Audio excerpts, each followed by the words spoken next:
বিসমিল্লাহির রহমানির রহিম। ভাই ও বোনেরা, যে যেখান থেকে আমাকে দেখছেন এবং শুনছেন, আপনাদের সবাইকে আমার সালাম, আসসালামু আলাইকুম। আশা করি আপনারা ভালো আছেন, আমিও ভালো আছি। UK property gossip by Tasmina YouTube চ্যানেলের পক্ষ থেকে জানাই শুভেচ্ছা। আজ যে বিষয়টি নিয়ে কথা বলতে চাচ্ছি সেটা হলো যে বাংলাদেশের বিভিন্ন জায়গায় আওয়ামী লীগের ঝটিকা মিছিল।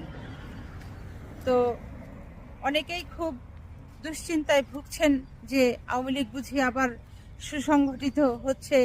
এই যে তারা ঝটিকা মিছিল বের করছে, তারপর স্লোগান দিচ্ছে, তো এটি নিয়ে আসলে এত বিচলিত হবার কিছু নেই। আমি মনে করি বাংলাদেশ একটি গণতান্ত্রিক দেশ। তো এই দেশে এখন আগামীতে নির্বাচন হবে, নির্বাচনের পর নিশ্চয়ই নির্বাচিত সরকার আসবে, দেশ চালাবে। তো আওয়ামী লীগ যেহেতু বাংলাদেশে নিষিদ্ধ কোনো দল নয়,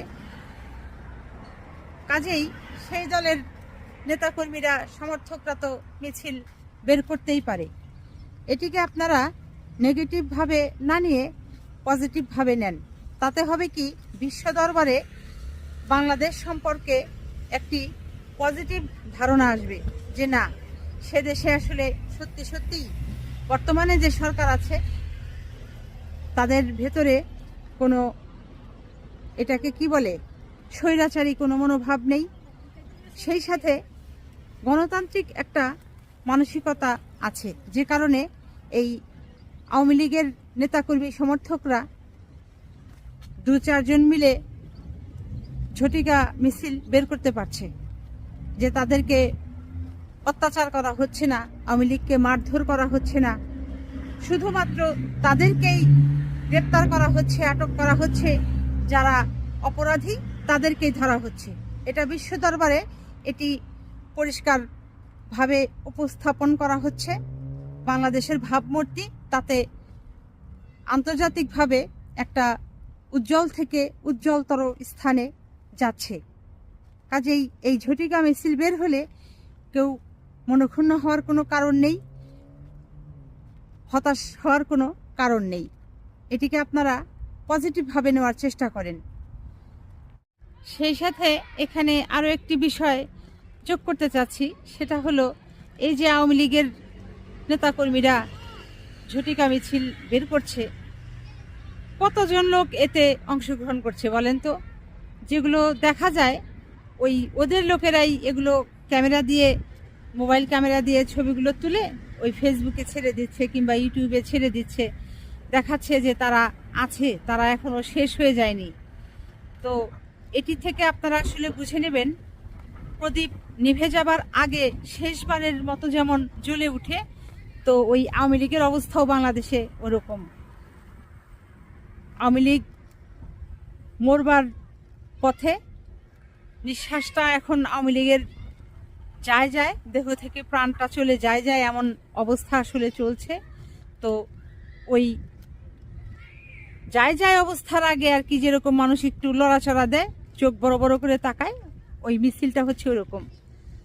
তো যাই হোক, এটি নিয়ে আর কি বলবো, আপনারাও বুঝতে পারছেন। এখন শেখ হাসিনার অবস্থাও খুব খারাপ, তাকে বাদ দিয়ে বিকল্প চিন্তা করা হচ্ছে। আওয়ামী লীগের নতুন রাজনৈতিক দল গঠন করা হচ্ছে। তো অনেকেই এটি নিয়ে কথা বলছেন যে আওয়ামী লীগ কেন আবার নতুন নামে আসছে। তো এই জন্যই তো বলা হয়েছিল যে আওয়ামী লীগকে নিষিদ্ধ করা হোক। আওয়ামী লীগকে যদি বাংলাদেশ থেকে নিষিদ্ধ করা হতো, তাহলে তো আর এই আওয়ামী লীগের নতুন কোনো দল সৃষ্টি হতো না।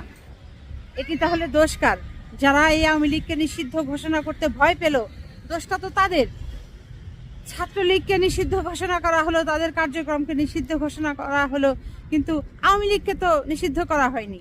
এখন এটি নিয়ে তাহলে আপনারা আবার এত কানা ঘোষা মাজা করছেন কেন? পারলে আওয়ামী লীগকে নিষিদ্ধ করে দেন, এখনো সময় আছে। সবাই বসে একটা সিদ্ধান্তে আসেন যে এই বাংলাদেশে আওয়ামী লীগ নামক যে একটি রাজনৈতিক দল আছে, যে দলের নেতাকর্মীরা উগ্র শৃঙ্খল এবং যে দলের শাসন ক্ষমতা যাদের হাতে যায়, এবং এই আওয়ামী লীগ দলের যারা বড় বড় রাঘব বোয়াল নেতারা আছে, তাদের কাজ হচ্ছে দেশকে শাসনের নামে শোষণ করা, মানুষকে অত্যাচার করা, জুলুম করা, এগুলো। কাজেই এগুলো যদি আপনারা চোখে দেখে এই 15 বছর 16 বছর ভুগে থাকেন, তাহলে বাংলাদেশের মানুষের এখন একটাই দাবি, এই আওয়ামী লীগ দলই থাকবে না, দলকে নিষিদ্ধ ঘোষণা করতে হবে। তো দল নিষিদ্ধ ঘোষণা করতে আপনাদের সমস্যাটা কোথায়? বাংলাদেশের এই 17.5 কোটি মানুষের যদি আপনাদের সমর্থন থাকে, তাহলে আপনাদের সমস্যাটা কোথায়? আপনারা কেন করছেন না? আপনারা ভয়টা পাচ্ছেন কোথায়? এটি কিন্তু এখন সাধারণ জনগণ খুব ক্ষিপ্ত হয়ে যাচ্ছে। কাজেই অন্তর্বর্তী সরকারে যারা আছেন, প্লিজ বিষয়টা ভেবে দেখেন এবং দ্রুত এই আওয়ামী লীগকেই কীভাবে নিষিদ্ধ ঘোষণা করা যায় সেটি আপনারা আইনগত যথাযথ যে ব্যবস্থাগুলো আছে, পদক্ষেপ যেগুলো আছে, সেগুলোকে গ্রহণ করুন এবং সেটিকে আপনারা কার্যকর করার চেষ্টা করুন। তারপর এখানে আরও একটা বিষয় যোগ করতে চাই। এই যে আওয়ামী লীগের ঝটিকা মিছিল যে বের হচ্ছে, এই ঝটিকা মিছিলের সময়সীমা কতক্ষণ? সময়সীমা কোনো মিছিলের 1 মিনিট 30 সেকেন্ড, কোনো মিছিলের সময়সীমা হচ্ছে সর্বোচ্চ 3.5 মিনিট, আর সর্বোচ্চ 5 মিনিট। 5 মিনিটের উপরে এই আওয়ামী লীগের কোনো মিছিল হয় না। কাজেই এগুলো নিয়ে এত ভয় পাওয়ার কিছু নেই। ওই যে আগেই বলেছি যে যেহেতু আওয়ামী লীগ এ পর্যন্ত নিষিদ্ধ হয়নি, কাজেই এই মিছিল তারা করতেই পারে, এ করার অধিকার তাদের আছে, করতে দেন। যেটি করতে হবে, এই দলকে আপনারা নিষিদ্ধ ঘোষণা করেন, এরপর দেখেন যে কোনো মিছিল বের হয় কিনা। এই ছাত্রলীগকে যেভাবে নিষিদ্ধ করেছেন, তাদের কার্যক্রমকে নিষিদ্ধ করেছেন, ওইভাবে এখন আওয়ামী লীগকে নিষিদ্ধ করার পদক্ষেপ নিন, না হলে কিন্তু বিশাল রকমের মহাবিপদ অপেক্ষা করছে বাংলাদেশের মানুষের জন্য। তো আজ এখানেই শেষ করব। সবাই ভালো থাকবেন, সুস্থ থাকবেন এবং আমার জন্য দোয়া করবেন। আমার এই চ্যানেলটিতে লাইক, কমেন্ট, শেয়ার এবং সাবস্ক্রাইব করবেন। আসসালামু আলাইকুম, আল্লাহ হাফেজ।